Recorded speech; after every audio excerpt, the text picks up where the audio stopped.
There, that just about says it.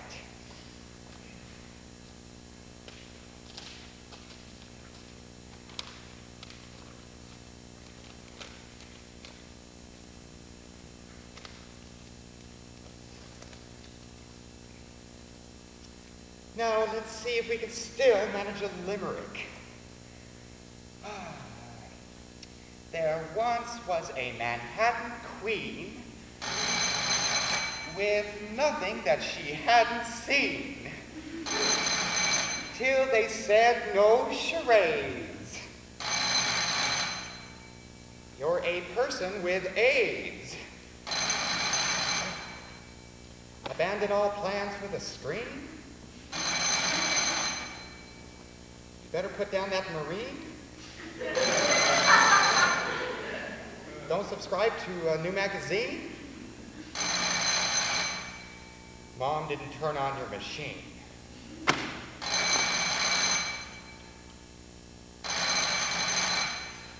Okay, I can't make little songs out of my great sorrow, so I may as well talk to you. But be advised, if you're calling to tell me you've got to just save our breath and say ditto and leave me to my beads.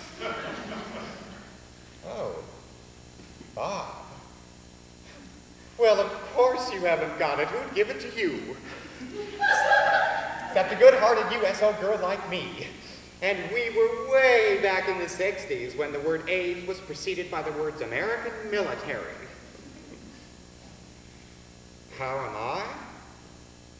Well, when I think of what I've got, I feel like shit. But when I think of how I got it, I can't complain. How are you? Well, I know you've called. I hate those twilight zones where people install phones in their coffins, so I haven't been answering mine. This exception is not because I still love you, but because I've written some hilarious last words and I want someone literate listening in case I croak. While Mom and Sis are out at morning mass. They're here to identify the body, and to, which actually millions could do in the dark. Well, and to pray for the soul, the mind being unknown to them. You, I presume, have called to glean piquant detail on what it's like to die as I have lived. A socio-sexuological statistic. Oh, I know, you writers, you're life's hungry men. Well, here's a fairly poignant paradox for your next play. I came home from a rally for gay rights, only to learn that I have the great gay wrong. Wait, that's not a paradox, is it? It's an irony. Yes, it's an irony. It's one of life's little ironies, like Anita Bryant turning out to be right. Oh, Bob, don't bother to answer back. Anything you say to me at this point may as well be written on a decomposing squash. The brain goes first, you know, except for those portions dedicated to pain, which are apparently immune. Do I need anything? Oh, how droll. Wait, I may have just enough strength for a comeback to that. No, I don't need anything. I already have cancer, pneumonia, and my mother at my side. All the things that make life worth leaving. How's that? Come over. Oh, be serious. How do you think I look? I look like Mia Farrow halfway through Rosemary's Baby. Now, I want you to remember the Botticelli flower child that I once was. God, I was the prettiest queen that ever paraded for peace. And now I'm something that needs to be burned after death. I was pretty, wasn't I? Bob. All right, smart ass, you can answer that one, but think before you speak. Well, saved by the cliche, aren't you the lucky one? Well, that's the church bell. One stroke means it's 7:30, and at 8, it's a David O. Selznick production up here. Mom and Sis will come crawling up the stairs on their knees, muttering rosaries. So, I'm yours till late o'clock or the end of time, whichever comes sooner. Oh, wait. Now, what's that couplet by old A.E. Housman? And he shall hear the stroke of 8, and not the stroke of 9. About the condemned man in his cell? Condemned for not being condomed. The wit and wisdom of the living dead. Oh, you like it? Oh, well, I leave it to you. You want anything else? Records? Tapes? The history of Western music from Mahalia to Michael Jackson? Well, I want to give it all away before some tool plays disco at my funeral and the record gets stuck and nobody can tell him the service lasts forever. But I'm being negative. You want to hear some positive funeral plans? Well, I want to be freeze-dried and cut in half and made into ballerina plaques. No, actually, I insist on being cremated. It's my last chance to get my ashes hauled. No, actually, I want to be mixed with grease paint and used as blackface for Diana Ross drags. And then I want my master charge and all my ID clipped together and flung to the cutest kid in Sheridan Square. And I don't want you reading any of your crappy monologues. Or mine. I've already cremated all my so-called works. Oh, shut up. I was not a real writer, which you, of course, are. I apologize for the base canard. All I had was a knack for, cute coffee table metaphors like, Joan Collins is as vulgar as Christmas in Mexico. Or remember I called that nervous friend of yours as delicate as the glass menagerie in Braille. And of one of my own true loves, not you, I was heard to quip. His cock is like cake, his balls are like bells, but his ass is like ice. Thanks. Wait, those aren't metaphors, are they? They're similes. Oh, well, that's me, Simile Dickinson. Well, you have to forgive the low level of repartee on this end. I haven't been reading anything except condolence cards. I got one from a pixie-ish fellow person with AIDS. And it says, what do you give the man who has everything? No, I'm designing one to be sent by well-meaning, helpless friends like you. It shows a quadruple amputee saying, I'm behind you 100%. Oh, yes, and of course, Mom has been reading to me. Well, Shirley MacLaine's latest volume, what else? Now, Shirley says that we pay in each next life for our sins in the past one. Well, sure, girl. We've streamlined the process this time. Your up-to-date pervert is dying in the fast lane. No, I'm not going back into the hospital. I abhor the term legally alive. God, think of the great men who nibble on me. And now I'm nothing but a snack for a virus. Something that can't decide if it's an animal or a plant. Well, let me tell you, it's no picnic being one. Well, there's nothing they can do. AIDS is the gift that keeps on giving. My luck. I get this sweet Indian doctor who kept folding and unfolding his glasses like a Rubik's Cube. And he asked, very shyly, if he could take blood, urine, snot, stool, semen, and saliva specimens. And I said, sure, then can we do what I like? Then the diagnosis came out, bingo! He warned me to watch for the depression that often accompanies a diagnosis of AIDS.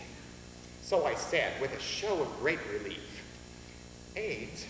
Oh, doctor, thank God. I thought you said age. Well, you know my motto, brighten up the corner wherever you are. I tried to make up by offering to be a subject for any cute tricks that science might want to try.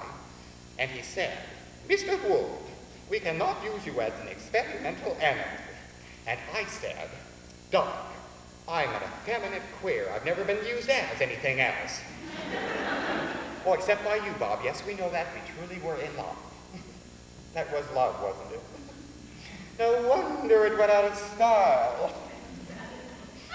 No, I'm sorry. What you said is true. When you screwed me over that tenement banister with those day-glow peace signs flaking off the walls, it was the balcony scene of the 60s. Christ. I used to be so clever, now I'm reduced to quoting you.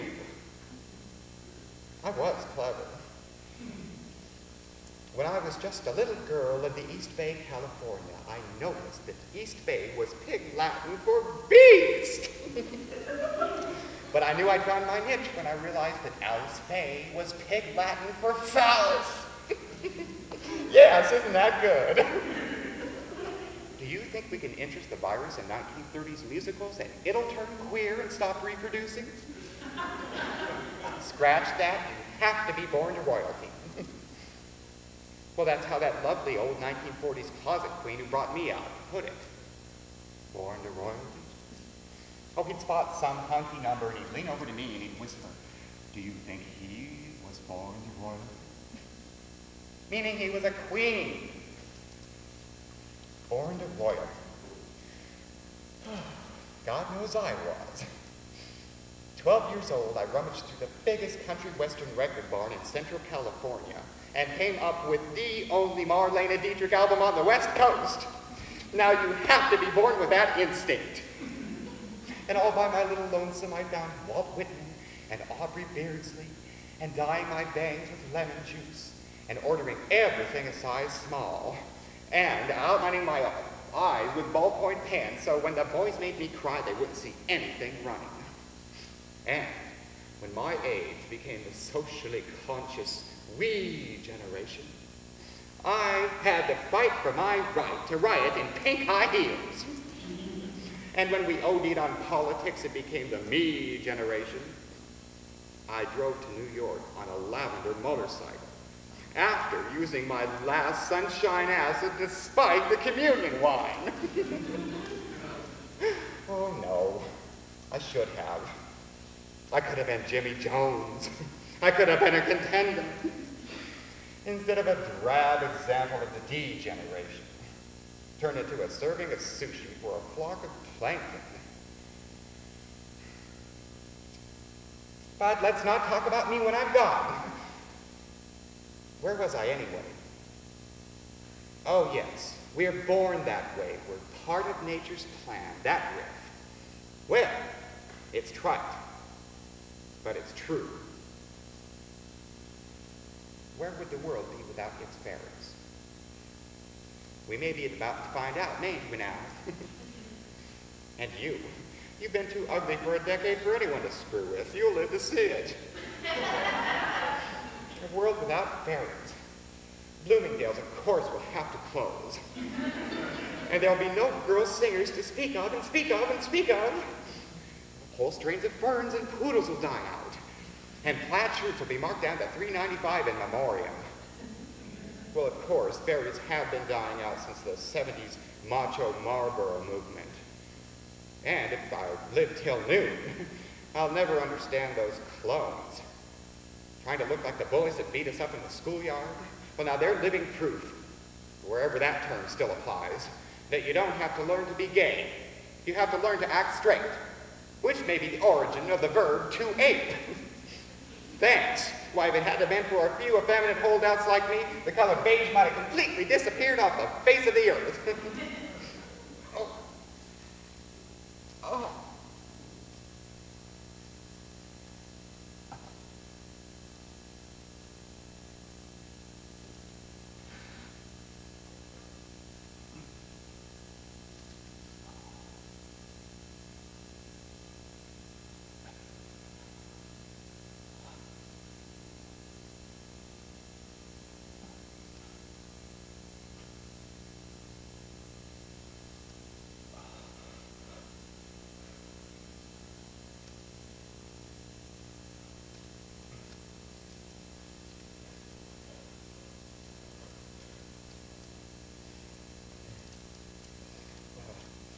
Give yourself a gold star, you noticed. Yes, Bob, I'm tiring myself out. I'm not having an experience I care to prolong. Remember those fantasies of wanting to attend your own funeral? Well, it's not as much fun as we thought it was going to be. Stay on the line now. Those snappy last words may be imminent.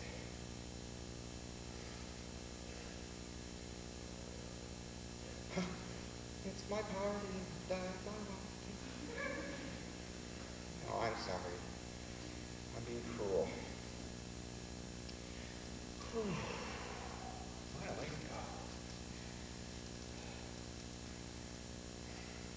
go. Look, I'm not okay. You're okay, okay? Okay. I'm dying. Everybody dies. Well, except for 2 unconfirmed reports from Bethlehem and Transylvania. Why does this take my generation by such surprise? Did they think we were just going to go into reruns? Must one go through the 5 official stages on learning one's about to lose all one's weight forever? What are those 5 stages again? Anger, denial, bargaining, depression, and acceptance. Well, back up. Here comes my acceptance speech. I am now and always have been a flaming faggot, responsible for style in its every manifestation. I have my own 5 steps: flippancy, sentimentality, sarcasm, camp, and smut. Those got me through life, and deity, damn it, they'll get me through death. Now shut up or I'll stop loving you. I expected you to write me something that would make me live in infamy, like Shakespeare promised his Elizabethan pushover. Not marble nor the gilded monuments of princes shall outlive this powerful rhyme. Well, as it turns out, the gilded monuments of princes are major tourist attractions. And nobody knows who the hell the sonnets were written for. But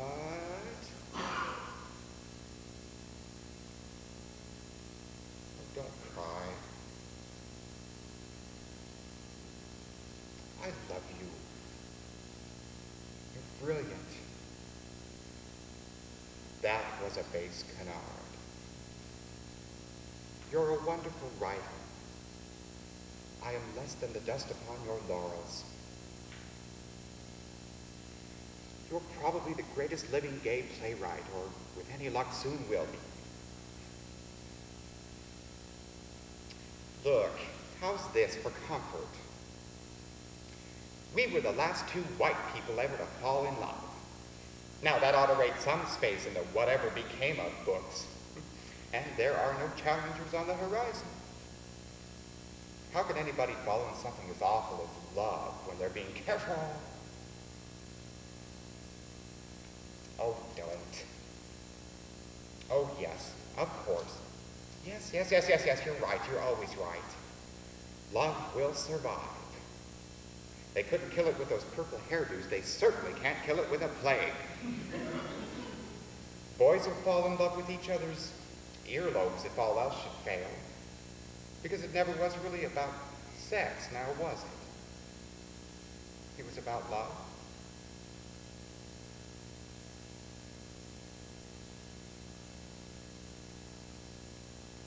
Yes, I know you did. Yes, I know you do. I do too. I'm sorry we broke up too. I was a fool.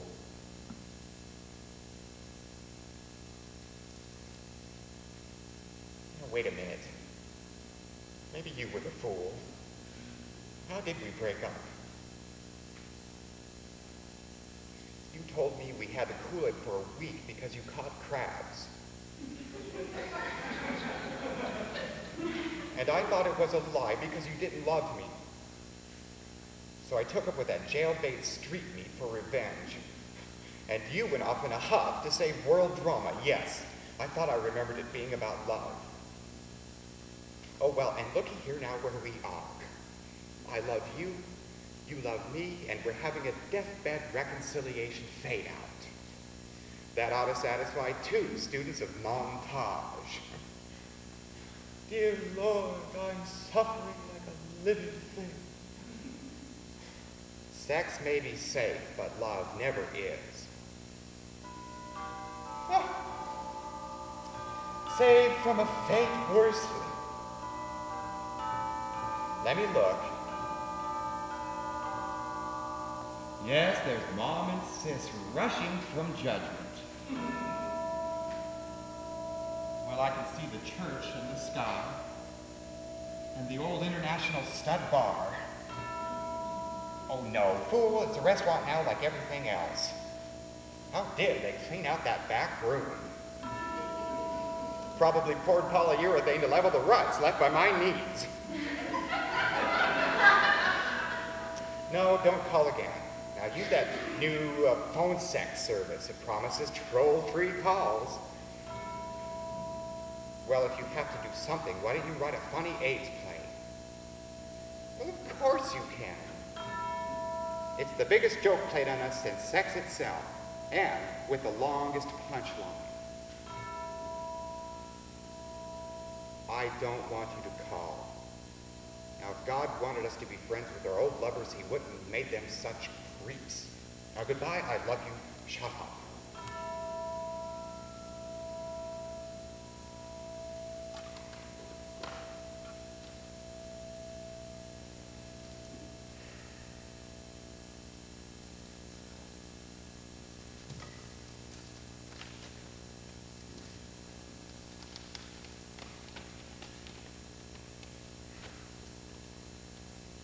At least I'll never have to hear the term lifestyle again.